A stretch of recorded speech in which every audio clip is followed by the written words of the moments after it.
ఆహ్వానించినందుకు మీ సంఘానికి, పాస్టర్ సాలి దేవసాయం గారికి, అలాగే డేవిడ్ రాజ్ గారికి అందరికి కూడా నా వందనాలు చెల్లిస్తూ ఉన్నాను. వాక్యంలోకి వెళ్లే ముందుగా మీ అందరికీ ఒక ప్రాముఖ్యమైన మాట చెప్పాలనుకుంటున్నాను.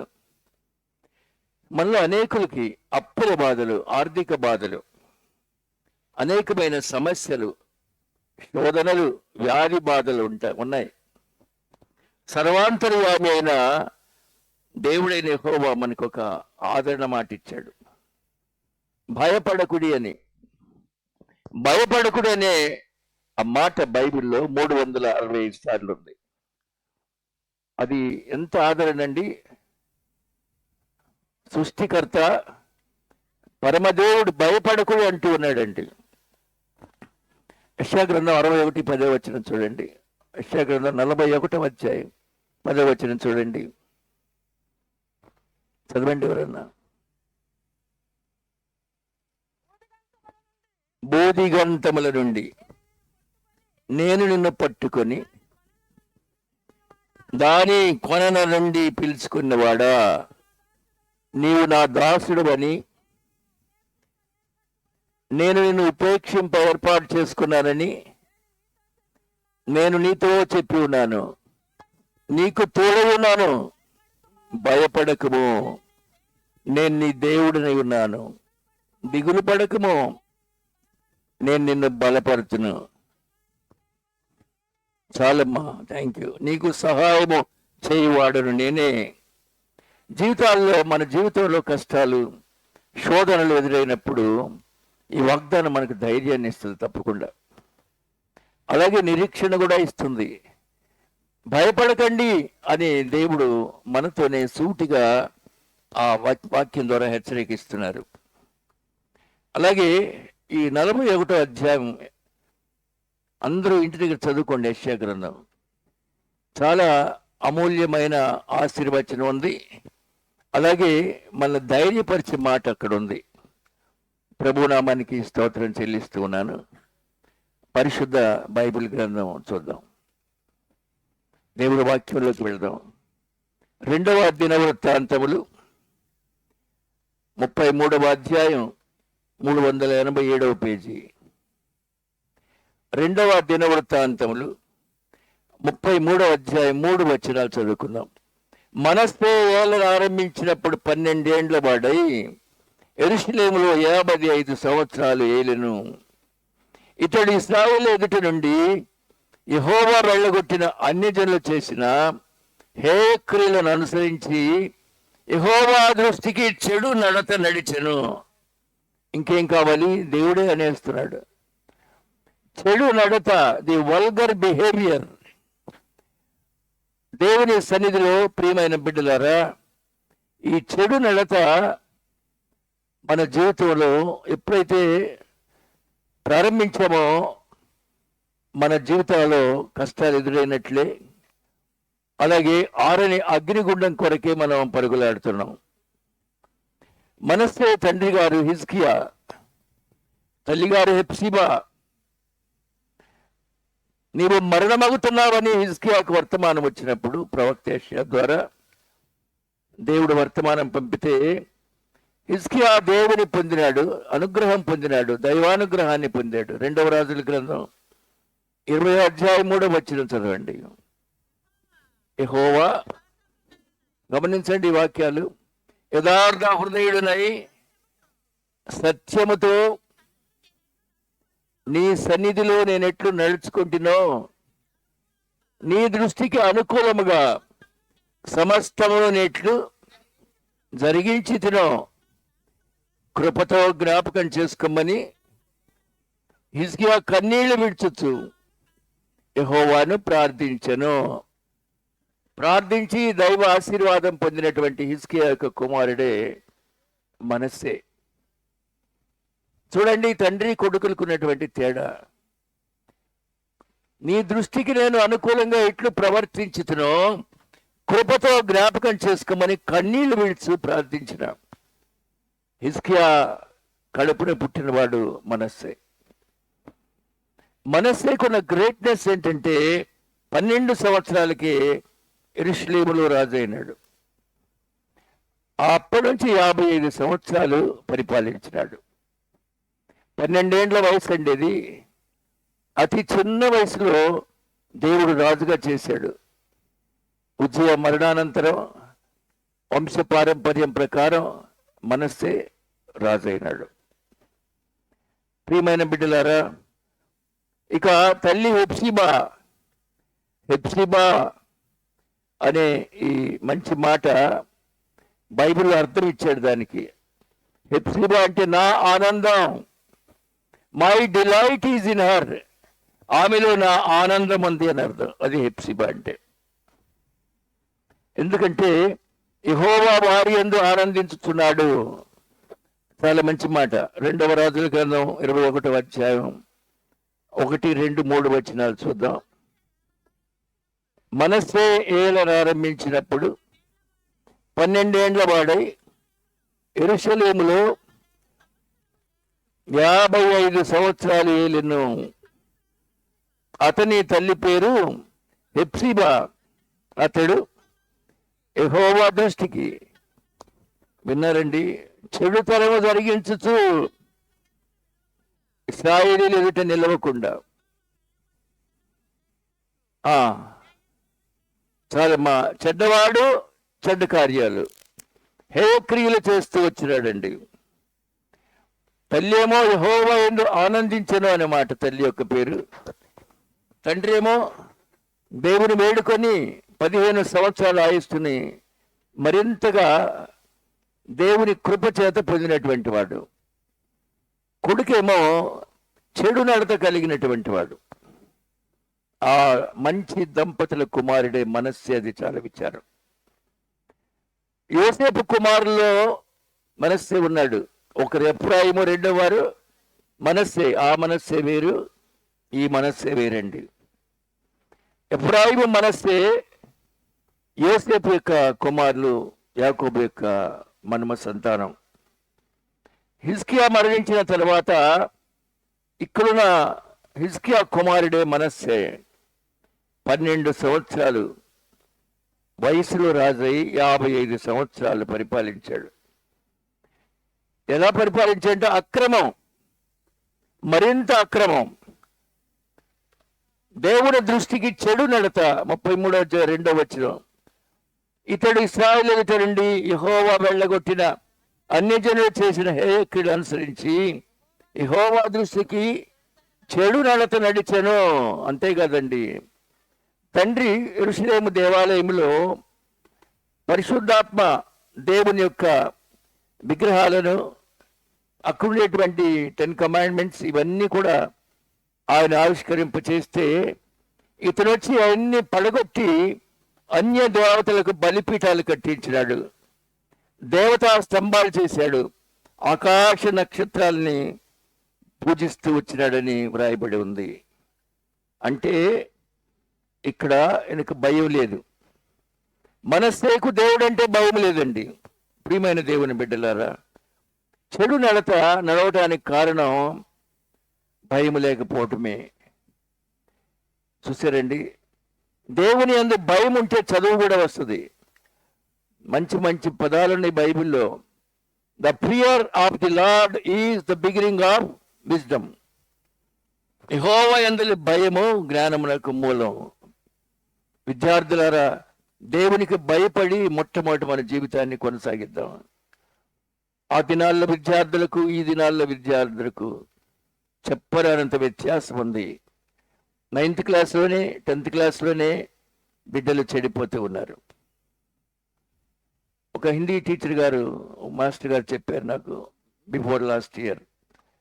పలానోడిని ఏరా కాపీ రైటింగ్ రాసుకోలేదంటే రాయలేదు ఏందంట అన్నారండి నిలబడి. ఎందుకు రాయను ఏందంట అంటే బయటికి పొమ్మంట అన్నాంట. పోతాను ఏందంట. ఇలా ఉన్నారు పిల్లలు, ఇలా ఉన్నారు. చివరికి ఆ మాస్టర్ గారు నా దగ్గరికి వచ్చి, పెద్దపూడి రోడ్డు పక్కనే ఉన్న ఇల్లు మాది, వస్తూ ఉంటారు బాగా, వాడు కానీ 4 ఏళ్లలో పాస్ అయితే నా ఉద్యోగానికి రాజీనామా చేస్తానండి అన్నాడు. ఎంత కోపం తెప్పించాడో చూశారండి. ఇప్పుడున్న జనరేషన్ అలాగే ఉంది. ఎవరి జీవితాల్లో క్రమశిక్షణ లేదో వారు శిక్షకు పాత్రలు అవుతారు. క్రమశిక్షణ లేని జాతి వర్ధిల్లదు. కాబట్టి ప్రియమైన సంగమా, దేవుని బిడ్డలారా, మన కుటుంబ జీవితాల్లో క్రమశిక్షణ కావాలి, ఉద్యోగాల్లో క్రమశిక్షణ కావాలి, నీవు పొలంలో పనిచేసేటప్పుడు క్రమశిక్షణ కావాలి. ప్రతి చోట నీకు క్రమశిక్షణ అవసరం. 2వ రాజుల గ్రంథం 20వ అధ్యాయం 3వ వచనంలో హిజ్కియా యొక్క అప్పీల్ చూడండి. యెహోవా, యథార్థ హృదయన సత్యముతో నీ సన్నిధిని నేను ఎట్లు నడుచుకుంటున్నా, నీ దృష్టికి అనుకూలముగా సమస్తము నేను ఎట్లు జరిగించుతున్నా, కృపతో జ్ఞాపకం చేసుకోమని హిజ్కియా కన్నీళ్లు విడుచొచ్చు. విన్నారండి? ఇలాంటి అప్లికేషన్, ఇలాంటి ప్రార్థన మన జీవితానికి చాలా అవసరం. ఇంగ్లీష్లో సామెత ఉంది, to err is human, to forgive is divine. తప్పు చేయటం మానవ సహజం, క్షమించడం దేవుని యొక్క అద్భుతమైన దయ అని రాయబడి. దేవుడు దయ చూపాలంటే ఏం చేయాలండి? విజ్ఞాపన, మనల్ని మనం సంస్కరించుకోవాలండి. కాబట్టి తండ్రి హిజ్కియా అలా ప్రార్థించాడు. కొడుకు మనస్సే చెడు నడత నడిచాడు. 2వ దినవృత్తాంతములు 33వ అధ్యాయం 6వ వచనం చదవండి మళ్ళీ ఒకసారి. 33:6 అండి. బెన్ హిన్నోములో యందు అతడు తన కుమారులను అగ్ని గుండా దాటించి ముహూర్తములను విచారించచ్చు, మంత్రములను చిల్లంగితనమును వాడుక చేయ కర్ణ పిశాచములతో సోదగాండ్రతోను సాంగత్యము చేయొచ్చు. యెహోవా దృష్టికి బహుగా చెడు నడత నడుచు ఆయన కోపం పుట్టించను. ఎంతవాడు అయిపోయినాడండి. చెడు నడత, బహుగా చెడు నడత. చూసారా? పాజిటివ్, కంపారిటివ్, సూపర్లేటివ్ అనే డిగ్రీస్ ఉన్నాయి కదండి. చెడు నడత, బహుగా చెడు నడత, సిన్ అండ్ మోర్ సిన్, ఈ ప్రకారం ఉన్నాడు ఆయన. మనస్సే నడవడి బాగలేదు, మనస్సే సాంగత్యం బాగలేదు, మరింత అక్రమంగా ప్రవర్తిస్తూ ఉన్నాడు. చిన్న వయసులో దేవుడు నీకు ఇచ్చినటువంటి ధన్యత, చిన్న వయసులో దేవుడు మీకు ఇచ్చిన ఉద్యోగం కావచ్చు, చదువు కావచ్చు, వ్యాపారం కావచ్చును, చిన్న వయసులో సంపాదించుకునే కెపాసిటీ కావచ్చును, అది కూడా న్యాయబద్ధంగా దేవుడు చిన్నప్పుడే ఇంత ధన్యత ఇస్తే నీ బిహేవియర్ అలాగే ఉందా, ఇంకా బాగుందా, ఇంకా చెడిపోయిందా? మనస్సుకు దేవుడు 12 ఏళ్ల వయసులో రాజును చేయడం. ప్రియమైన దేవుని బిడ్డలారా, దేవుడు ఇంకా ఏం చేద్దాం అనుకున్నాడో అతన్ని, కానీ చెడు నడత, బహుగా చెడు నడత, దేవుని దృష్టి కోపం పుట్టించినాడు. ప్రియమైన దేవుని బిడ్డలారా, దేవుడు మనకిచ్చిన ప్రతి విషయంలో కృతజ్ఞతాస్తుతులు చెల్లించాలి. నీకు ఇచ్చిన భార్యను బట్టి, భర్తను బట్టి, బిడ్డలను బట్టి, సంఘ కాపరిని బట్టి, సంఘాన్ని బట్టి కూడా కృతజ్ఞతాస్తుతులు చెల్లించాలి. అలాగే మనం ప్రార్థించినప్పుడు అదివు ఇదివు అనే ప్రార్థిస్తాం, కానీ నీ దృష్టిలో నేను ఎలా ప్రవర్తించానో కృపతో జ్ఞాపకం చేసుకోమనేటువంటి కన్నీటి ప్రార్థన కరువైపోయింది. బిడ్డలకు బాగలేకపోతే మంచం దగ్గర కన్నీరు వస్తుంది. కానీ దేవుడు అంటున్నాడు, అనుదిన జీవితంలో shedding of tears to wipe out sin.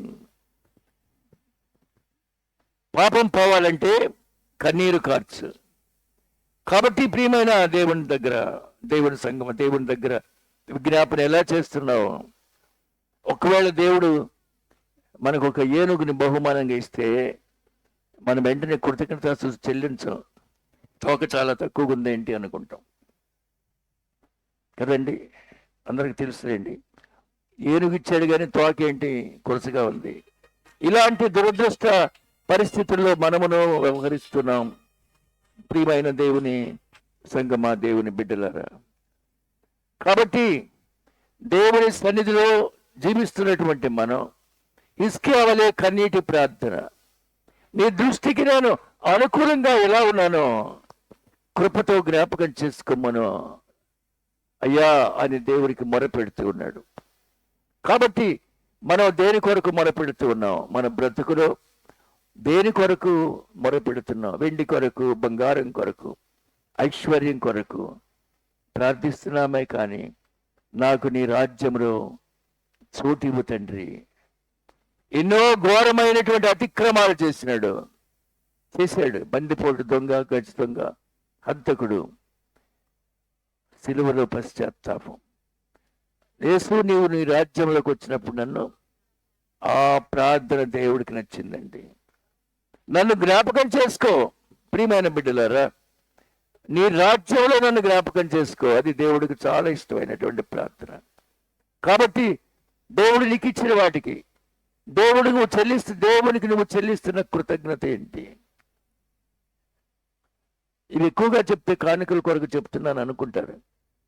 అన్నిటికీ డబ్బులు జేబు నిండా వేసుకెళ్ళే మనం తెనాలి వెళ్ళాలన్నా, గుంటూరు, విజయవాడ వెళ్ళాలన్నా మస్తుగా డబ్బులు ఉండాలి. చర్చికి వెళ్ళాలంటే ఒక 5 రూపాయల నాణ్యం ఉంటే చాలు, లేకపోతే ఒక 10 రూపాయలు చాలు. ద చీపెస్ట్ ప్లేస్ ఏంటంటే చర్చ్. ద చీపెస్ట్ ప్లేస్, అత్యంత చౌకగా వచ్చే చోటు ఏదంటే దైవ సన్నిధి. మనల్ని మనం ఒకసారి విమర్శన చేసుకుందాం. జేబు నిండా డబ్బులు అక్కర్లేదు కదా చర్చ్ అంటే. కనీసం దేవునికి ఇచ్చేటువంటిది కూడా మన వల్ల కావట్లేదు. కానీ దేవుణ్ణి అడుగుతూ ఉన్నాం. మన ప్రార్థనలో ఇవ్వు ఇవ్వు ఇవ్వు అంటే జలగకు ఇమ్ము అని 2 సిస్టర్స్ ఉన్నారట. ఒక జలగ రక్తం తాగుతూ ఉంటుంది, ఇంకో జలగ కూడా అది కూడా తాగుతూ ఉంటుంది. అలాగే ఇమ్ము జలగకు 2 సోదరీమణులు ఉన్నారట. ఇవన్నీ ఎక్స్ప్లెయిన్ చేస్తూ ఉంటే చాలా టైం అవుతుంది. కాబట్టి అంతవరకు మీ సేవకులు చెప్తారు. ఇక మీకు ఒకడట నిరంతరము గట్టి ప్రార్థన చేస్తున్నాడు. దేవా నాకు ఒకసారి ప్రత్యక్షమయ్యా, నీతో మాట్లాడాలి అని తపస్సు చేశాడట. దేవుడు ఓ దూతను పంపాడట, ఏం కావాలి అడిగిరా అని. చిన్న స్టోరీ అంతే. దేవదూత వచ్చి, భక్తుడా నీకేం కావాలో అడగమని దేవుడు పంపించాడంటే, ఇక్కడే ఉండండి, నా భార్యని అడిగి వస్తాను. ఇంటికి వెళ్ళాడు, అడిగాడు. భార్య ఉందంటే అసలు ఆయన దగ్గర ఎంత ఉందో అడిగిరా అన్నాడు. చూసారండి, మన కోరికలకు అంతం లేదు. దేవదూత దగ్గరికి వచ్చాడు. అసలు మీ దగ్గర ఎంత ఉందో చెప్పమను, మీ దేవుడిని చెప్పమనయ్యా, అప్పుడు నేను అడుగుతాన్నాడు. అక్కడి నుండి దేవదూత పారిపోయాడు. కాబట్టి మన అక్కర్లను వింటూ దేవుడు పారిపోతున్నాడు. చిన్నమందా బాగుపడకండి, మీకేది కావాలేనో మీరు అడగండి. మీకేది కావాలేనో మీ పరలోకపు తండ్రికి తెలియను కనుక మీరు అడగండి. ఇండియన్ ఎకనామిక్స్లో యాడమ్ స్మిత్ అనే సైంటిస్ట్ ఉన్నాడు. ఆయన ఒక పెద్ద వ్యాసం రాశారు. Wants are complex, wants are multitude, wants are complex. కోరికలు అసంఖ్యాకములు అని. ప్రియమైన దేవుని బిడ్డలారా, ఒక్కోసారి చర్చకొచ్చే మనకు ఒక నిరాశ. కొన్నాళ్ళ క్రితం ఒక అమ్మాయి 20 years బ్యాక్, 20 ఏళ్ల క్రితం 10th క్లాస్ ఫీలి మా ఇంటికి వచ్చి ఏడుస్తూ ఉంది. నేను 3 సంవత్సరాల నుంచి సేవకులకు అన్నం వండి పెడుతున్నానండి, మళ్ళీ ఫెయిల్ అయ్యానండి అంది. మొన్న 5 రోజుల నాడు వాళ్ళ అబ్బాయి పెళ్లి చేసింది. రేపల్లి దగ్గర నల్లూరిపాలెం. అక్కడికి వెళ్ళొచ్చాం. నేను నా భార్య వెళ్ళొచ్చాం. మా స్టూడెంట్ ఆ పిల్ల. 3 ఏళ్ల నుంచి సేవ చేశా, దేవుడు నాకేమీ ఇలా, మళ్ళీ తప్పా అంది కదా. మన సేవ చేస్తున్న దానికోసం అనుకుంటున్నాం. We want remuneration, we don't want repentance. మనకి ప్రతిఫలం కావాలి కానీ పశ్చాత్తాపం అక్కర్లేదండి. దేవుడు తన రూపంలో మనల్ని సృష్టించాడు. దేవుడి రూపం అందమైన రూపం, మన రూపం అందమైన రూపం. దేవుడు తన రూపంలో మనిషిని సృష్టించినాడు. అంతకన్నా ఇంకేం కావాలా? నీ జన్మ ఒక స్పెషల్. అనంత సృష్టి కోటిలో నీ జన్మ అత్యంత స్పెషల్. దేవుడు నిన్ను స్పెషల్గా ఉంచాడు. నిన్ను తలగా ఉంచాలనుకుంటున్నాడు, తోకగా కాదు. నిన్ను పైవాడిగా ఉంచాలనుకుంటున్నాడు, క్రిందవాడిగా కాదు. చూశారండి, అలాగా నువ్వు ఉండాలని పరిశుద్ధాత్మ దేవుడు మనల్ని హెచ్చరిస్తూ ఉన్నాడు. అసలు నీకు ఇచ్చిన శరీరమే చాలా విలువైంది. నీ శరీరంలో అమర్చినటువంటి అవయవాలన్నీ పెద్ద ట్రెజర్, పెద్ద ధనాగారం. ఈ చర్మం కింద ఉన్నదంతా ధనాగారం. ఒక్క కిడ్నీ ఇస్తావా ఎవరికన్నా? 5 లక్షల రూపాయలు ఇస్తారు. తర్వాత నువ్వు ఎక్కువ కాలం బతుకు అనుకో, ఒక కన్ను ఇస్తావా 50 లక్షలు ఇచ్చేవాళ్ళు కూడా ఉన్నారు. కాబట్టి ఈ శరీరంలో దేవుడు ఇచ్చినటువంటి అత్యంత విలువైన ప్రాపర్టీ ఇచ్చాడండి. ఇంకా దేవుడు నాకేమి ఇచ్చాడంటావేంటి? మనం అలా అనుకుంటాం, ఇంకా నాకు ఏదో ఇవ్వలేదు, ఇంకా ఏదో రాలేదు. కాబట్టి ప్రియమైన దేవుని బిడ్డలారా, ఈ శరీరానికి ఉన్న గుణగణాలు చెప్తే ఆశ్చర్యం వేస్తుంది. మన వాహనం, నేను వచ్చిన కారు కావచ్చు, 2 వీలర్ కావచ్చు, సైకిల్ కావచ్చు, మన వాహనాలన్నీ టైర్లు అరిగిపోతాయి. కానీ చచ్చేంత వరకు మన అరికాళ్ళు అరిగిపోవు. ఎప్పుడు చూసినా మెత్తగానే ఉంటాయి, ఎప్పుడు చూసినా కొత్తగానే ఉంటాయి. అందుకే కదా గోరింటాకు కూడా పెట్టుకొని ఇంకా అందంగా చూసుకుంటావు, అవునా కదా? మరి టైర్లు అరిగిపోతున్నాయి, కాళ్ళు ఎందుకు అరగట్లేదండి? 4 ఏళ్ళు 2 వీలర్ పనిచేసిందంటే టైర్లు అరిగిపోతాయి, సొట్ల పడతాయి, అవునా కదండి? కాళ్ళు అరగవే. అది చాలదా దేవుడు నీకేమి ఇచ్చాడు అని అడగటానికి? ఇప్పుడు ఎదురు తిరిగి దేవుడిని అడుగు, నాకేమి ఇచ్చావని. నీ అరికాళ్ళు అరగటం లేదండి.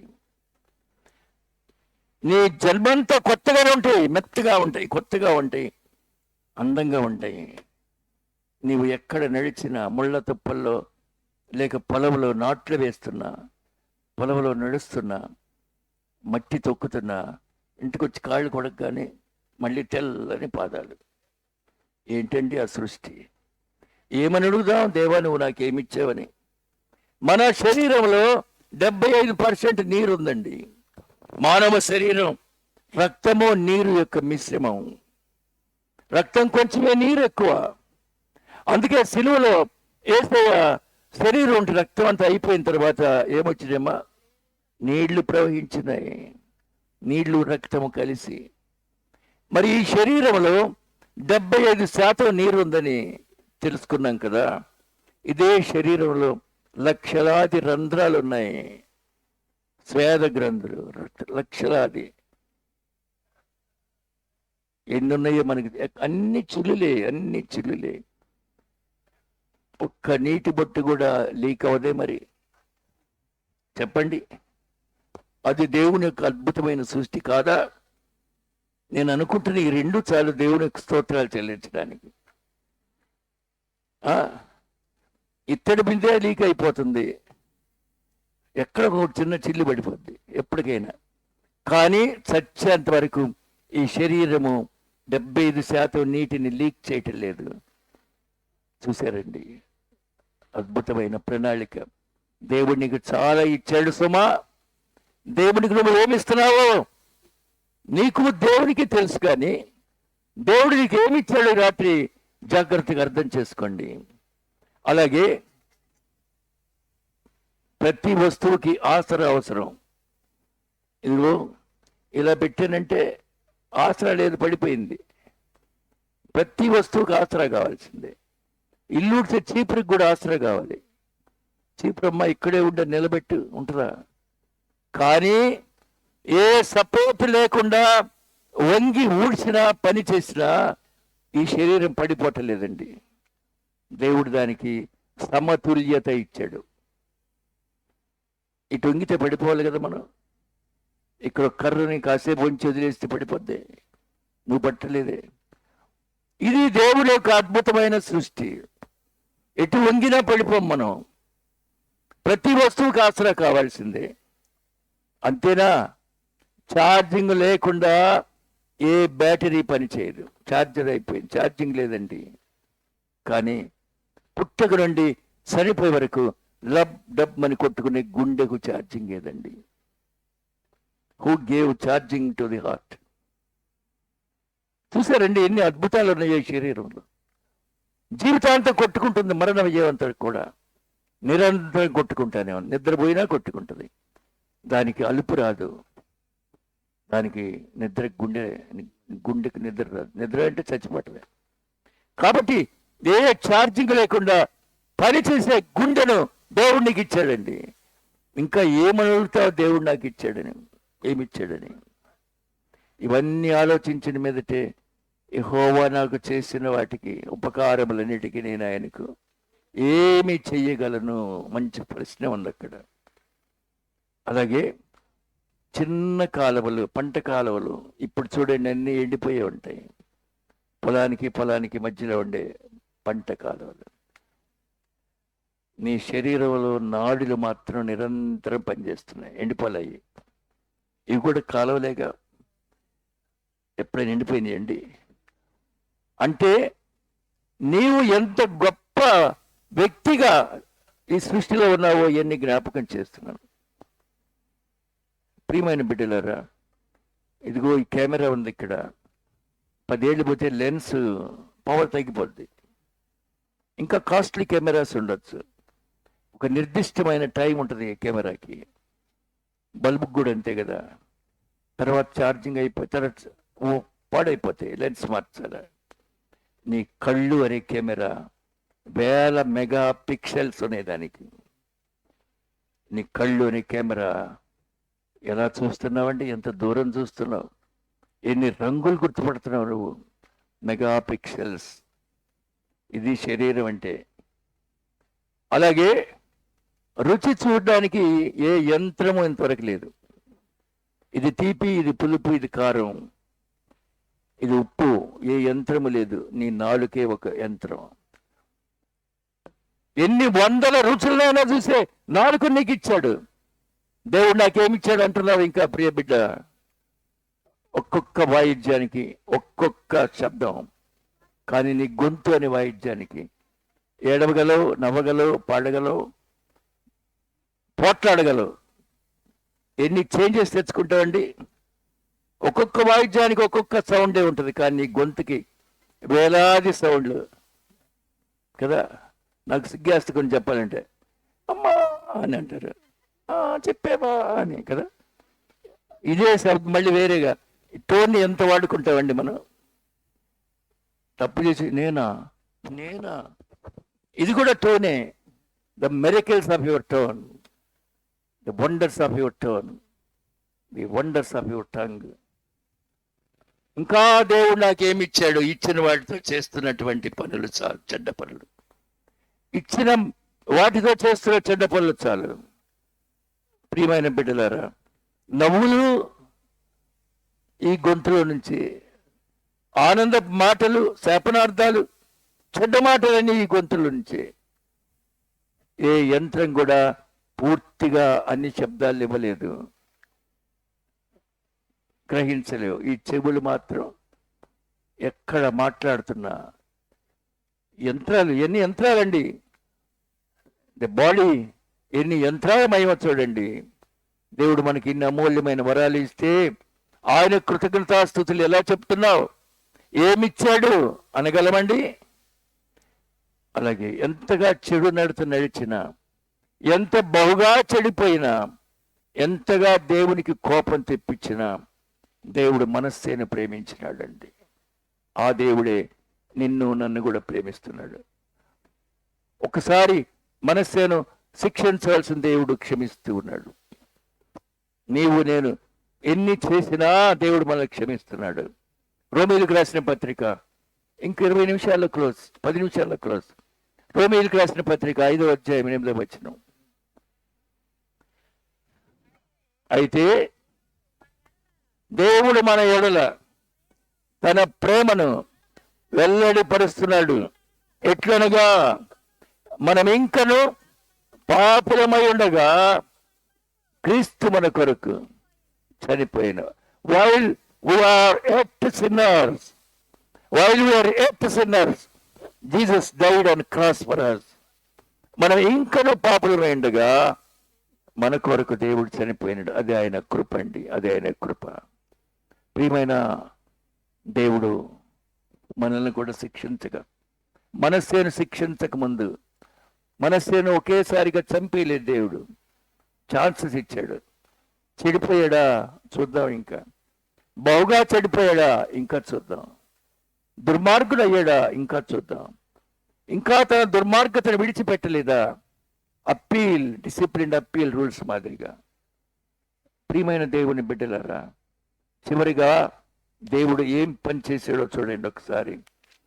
2వ దినవృత్తాంతముల గ్రంథం 33వ అధ్యాయం 10వ వచనం. యెహోవా మనస్సేకును అతని జనులకును వర్తమానములు పంపినను, వారు చెవి యొగ్గకపోయిరి. విన్నారండి? దేవుడు మనస్సేను శిక్షించట్లేదండి. వర్తమానాలు శిక్షించే ముందు వర్తమానాలు పంపిస్తా ఉన్నాడండి. ఈరోజు ఇక్కడ వర్తమానం అందిస్తున్నాం, 10 గంటలు దాటిపోయింది. ఆలోచించండి, 11 కూడా అవుతుంది. బోధకుల ద్వారా, పాస్టర్ల ద్వారా, దైవ సేవకుల ద్వారా, దేవుని వాక్యోపదేశకులు ఇవ్వటమే, ఇటువంటి ప్రార్థన కూడికల ద్వారా ఇవ్వటమే దేవుడు వర్తమానాలండి. ఈరోజు వర్తమానం మనకు అందించేవారంటాం. ఏ వర్తమానం ఇది? మనస్సేకు పంపిన వర్తమానం. నువ్వు మారు మనసు పొందు, దేవుని కృపను జ్ఞాపకం చేసుకో. మనస్సేకి వర్తమానం పంపించినాడు. ప్రియమైన దేవుని బిడ్డలారా, మనకు కూడా ఈ రాత్రి ఈ వర్తమానాన్ని దేవుడు మనకు అనుగ్రహిస్తూ ఉన్నాడు. దేవుని యొక్క సుగుణాలు ఇవన్నీ ఒకేసారి చంపకుండా వర్తమానం ఇస్తున్నాడండి. బోధకుల ద్వారా వర్తమానాలు వింటున్నాం. ఆయన నా మీద కోపం చూపించకుండా ఉంటాడా? నేను చేసిన పనులకు ఇంకేం మారు మనసు పొందేది? ఆయన నా మీద కోపం చూపించకుండా ఉంటాడా అనుకుంటున్నాం. ఆయన కృపగల దేవుడండి. ఎంత కృపగల దేవుడు. 1 కొరింథీ 15వ అధ్యాయం 10వ వచనం. 1 కొరింథీ 15వ అధ్యాయం 10వ వచనం.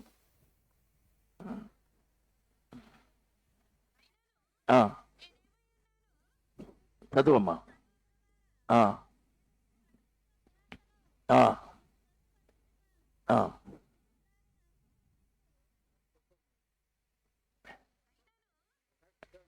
చదువమ్మా.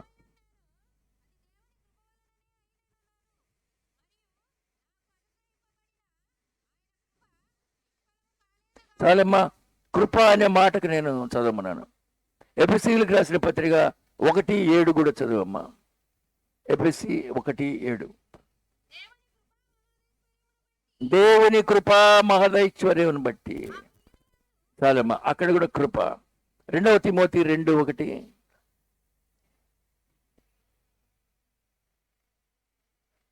నా కుమారుడా, క్రీస్తు యేసునందున కృప చేత బలవంతుడవు కమ్ము.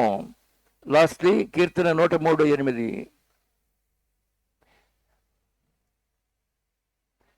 కీర్తన 103:8 వచనం.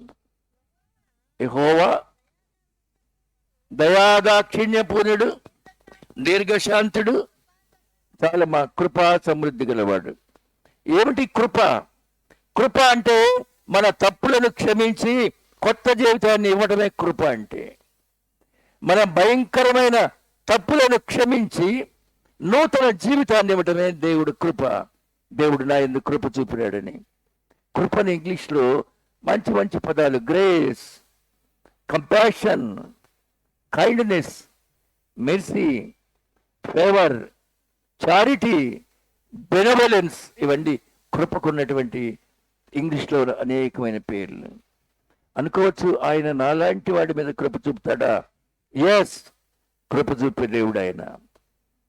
గమనించండి, ప్రేమ మనస్సులో నుంచి పుడుతుందండి. ఒకరిపై ఒకరికి ప్రేమానురాగాలు మనస్సులో నుంచి వస్తాయి. జాలి హృదయంలో నుంచి వస్తుంది. ఒకరిని చూసి జాలి పట్టడం హృదయంలో నుంచి వస్తుంది. దయ గుండెల్లో నుంచి వస్తుంది. కృప ఎక్కడి నుంచి వచ్చిందో మీకు తెలుసునా? కృప ప్రేవుల్లో నుంచి వస్తుంది. అదండి. బిడ్డలను తల్లి ప్రేమించేది ప్రేమల నుంచి. నా కడుపు రగిలిపోతుంది నా బిడ్డకు జరిగిన అన్యాయం చూస్తే. లేక నా బిడ్డ అంటే వాడు కనపడలేదండి, దుఃఖం పుర్లకు వస్తుంది. కృప అనేది దాని ఆరిజిన్, జన్మస్థానం ప్రేమలు. ప్రేమ మనస్సులో, జాలి హృదయంలో, దయ గుండెల్లో, కృప మనిషి యొక్క ప్రేమల నుంచి. గమనించండి. పాస్టర్ దేవసాయం గారు నిద్రపోయే వాళ్ళ గురించి మొన్న మెసేజ్లో చెప్పాడు. నేను చాలాసేపు నవ్వుకున్నా. ఒకసారి దిగిరా, ఎట్టు రెండు తల నిద్రకి. దాని అర్థం అంటే ఒకసారి దిగిరా అంట. నేను ఇంటికి వెళ్ళి కూడా నవ్వుకున్నా. కాబట్టి ఇప్పుడు కూడా మనం ఎవరినన్నా పక్కనే ఎందుకు నిద్రపోతా అనబాకండి, వెంటనే తిడతారు. ఏం మాట్లాడియే నేను ప్రార్థన చేసుకుంటే అంటారు. అది ఇంకా డేంజర్ అండి. ఆమెను మనం అబద్ధికురాలుగా చేసినట్టే. లే అన్న, ఏంటి పొడుస్తావేంది, నేను ప్రార్థన చేసుకుంటుంటే ఇంకా దానికి తిరుగులేదు ఇక. కాబట్టి ఏమనబాకండి. కాకపోతే కొంచెం దూరం జరిగి కూర్చోండి చాలు. దేవుడు మనస్సును మార్చడానికి చేసిన పద్ధతి 2వ దినవృత్తాంతములు 33:10. ఈ రాత్రి ఇక్కడి నుంచి ముగింపుడు అది చూడండి. మనస్సేకు వర్తమానములు పంపిన వారు చెవి ఒగ్గలేక, అది చెవి ఒగ్గలేదంటే వినలేదండి. ఎన్నిసార్లు చెప్పినా తిరుగు లేకుండా పాపం చేసేవాడు హఠాత్తుగా నాశనం అయిపోతాడు. ఎన్నిసార్లు గద్దించినా మనస్సేకు వర్తమానాలు పంపించినాడు. ఈ రోజున నండూరి గ్రామ ప్రజలారా వర్తమానాలు పంపాడు, మా పెద్దపూడి గ్రామం ప్రజలారా వర్తమానాలు పంపాడు. ఎన్నిసార్లు ఈ వాక్యాలు ఎవరి సోకు వాళ్ళు చూపించుకుందామని కాదండి. దేవుడిచ్చినటువంటిది ఇతరులకు పంచిపెట్టాలనేటువంటి సదుద్దేశం. ఆయన కృపను గురించినటువంటి వాక్యం. చివరికి దేవుడికి కూడా కోపం వచ్చేసిందండి. ఎంత హీరదశకి వచ్చాడు మనస్సే. 12 ఏళ్లకు రాజేంటి, తండ్రి కట్టించినటువంటి యెహోవా దేవుని పీఠాలను పడేసి దేవతా విగ్రహాలను కట్టించడం ఏంటి, దుష్టులతో సాంగత్యం చేసి బహుగా చెడిపోయిన వాడై ఉన్నాడు. ప్రియమైన బిడ్డలారా, చివరికి విసిగిపోయిన దేవుడు ఏం చేశాడో తెలుసండి. 33వ అధ్యాయం 11వ వచనం. కాబట్టి యెహోవా అషూర్ రాజు యొక్క సైన్యాధిపతులను వారి మీదకి రప్పించెను. మనస్సులో తప్పించుకొని పోకుండా వారు అతను పట్టుకొని గొలుసులతో బంధించి బబులోనికి తీసుకొని పోయారు. చూసారండి, మనస్సే రాజును అషూరు రాజు సైనికులు వచ్చి గొలుసులతో బంధించారు. అంత అవసరమా? దేవుడు కొడితే చచ్చిపోతాం, కానీ ఆయన కొట్టడండి. దేవుడు కొడితే చచ్చిపోతాం మనం, కానీ ఆయన కొట్టడు. టైం ఇస్తున్నాడు. చివరికి దేవుడు కొట్టలేక తిట్టలేక అషూరు రాజు యొక్క సైన్యానికి దేవుడు వర్తమానం ఇచ్చాడండి ఇండైరెక్ట్గా. వారు ఆయన్ని దేనితో బంధించారమ్మా? గొలుసులతో బంధించినారండి. ఇంతవరకు దేవుడు చేసిన కార్యం మనస్సే గురించి సామ, దాన, భేద, దండోపాయాలు పెద్దోళ్ళందరూ తెలిసి మాట. సామరస్యంగాను, అలాగే అయ్యా ఇది చేస్తే నీకు ఇది వచ్చుద్దిరా దానం, భేదం ఇలా చేస్తే నీతో పలకను, దండోపాయం, చివరికి శిక్ష. ఇవన్నీ అయిపోయిన దేవుడి దృష్టిలో. ఇప్పుడు ఎలా మరి? మనస్సే ఈయన గొలుసులతో బంధించబడినాడు. కృపగల దేవుడు అంటూ ఉన్నాం. ఇప్పుడు ఎలా? లాస్ట్ మాట నాది, 33వ అధ్యాయం 12వ వచనం. అతడు శ్రమలో ఉన్నప్పుడు తన దేవుడైన యెహోవాను బతిమాలుకొని తన పితరుల దేవుని సన్నిధిని, వండర్ఫుల్, తను తాను బహుగా, అంతకుముందు ఏముంది, బహుగా చెడిపోయినాడు. చదివారు కదా, బహుగా. 6వ వచనం లాస్ట్ లైన్. యెహోవా దృష్టికి బహుగా చెడు నడత దృష్టికి నడుచు కోపం పుట్టి. ఇప్పుడేమో తను తాను బహుగా తగ్గించుకొని, ఈ రెండింటికి భేదం చూడండి. అతడు శ్రమలో ఉన్నప్పుడు తన దేవుడైన యెహోవాను బతిమాలుకొని తన పితరుల దేవుని సన్నిధిని తను తాను బహుగా తగ్గించుకొని ఆయనకు మొరలిడగా ఆయన అతని విన్నపములను ఆలకించి యెరూషలేమునకు అతని రాజ్యములోకి అతను తీసుకొని వచ్చినప్పుడు యెహోవా దేవుడై ఉన్నాడని మనస్సే ప్రభునామానికి స్తోత్రం కలుగును గాక. ఆ రాజ్యములోనికి తీసుకొచ్చాడు దేవుడు, రాజ్యాలను తీసుకొచ్చాడు, రాజ్యం ఇచ్చాడు. అప్పుడు అన్నాడట, యెహోవా దేవుడై ఉన్నాడు, యెహోవా దేవుడై ఉన్నాడు. ప్రియమైన దేవుని బిడ్డలారా, అలాగే మనల్ని మనం తగ్గించుకొని ప్రార్థించుకుంటే నాకు దేవుడు ఏమిచ్చాడు అనకుండా యెహోవా నాకు చేసిన ఉపకారములకు ఆయనకి నేను ఏమి చెల్లిస్తాను? అక్కడే జవాబు ఉంది. ఏమనమ్మా? రక్షణ పాత్రను చేతపుచ్చుకొని యెహోవా నామమున ప్రార్థన చేసేది. రక్షణ పాత్ర అంటే ఎవరండి? నీవు నేనే రక్షణ పాత్ర. రక్షించబడిన బిడ్డ ఓ రక్షణ పాత్ర. ఆ పాత్రలోంచి పానీయం వస్తుంది. నేను ఇప్పుడే పానార్పణముగా పోయబడుచున్నాను. రక్షించబడిన పాత్ర. నా గిన్నె నిండి పొర్లుచున్నది. గిన్నె నిండి పొర్లితే ఇంకో గిన్నెలోకి పోస్తావు. నీ హృదయం నిండినప్పుడు ఇంకోళ్ళకి ఏమిస్తావండి? రక్షణ పాత్ర. నీవు నేను ఒక రక్షణ పాత్ర. చెప్పబడుతున్న వాక్యం ఒక రక్షణ పాత్ర. ప్రతి సేవకుడు ఒక రక్షణ పాత్ర. రక్షణ దేవుని బూర. రక్షణ అనేది దేవుని వాక్యం. మనస్సే బహుగా చెడిపోయినాడు, బహుగా తగ్గించుకున్నాడు. మన జీవితంలో ఇంతగా హెచ్చించిన దేవుడికి ఇకనైనా ఇప్పటికైనా తగ్గించుకున్నాం. ఆ ప్రకారం జీవిస్తే మనస్సేను క్షమించి తిరిగి రాజ్యం ఇచ్చాడు, తిరిగి రాజరికాన్ని ఇచ్చాడు. అప్పుడు మనస్సే ఇశ్రాయేలీల్లో ఎంత గొప్ప దేవుడు ఉన్నాడు అని దేవునికి ఒక సాక్షిగా జీవించాడు మనస్సే. నీవు నేను అలా దేవునికి సాక్షిగా జీవిద్దామా? ఆ ప్రకారం పరిశుద్ధాత్మని కృప మనందరికీ నిరంతర తోడుగా ఉండాలని ఆయన సన్నిధిలో ప్రార్థన చేద్దాం. ఆయన సన్నిధి ఇంతవరకు మనకు అనుగ్రహించబడింది కనుక ఇక తలలు వంచి ప్రార్థన చేద్దాం.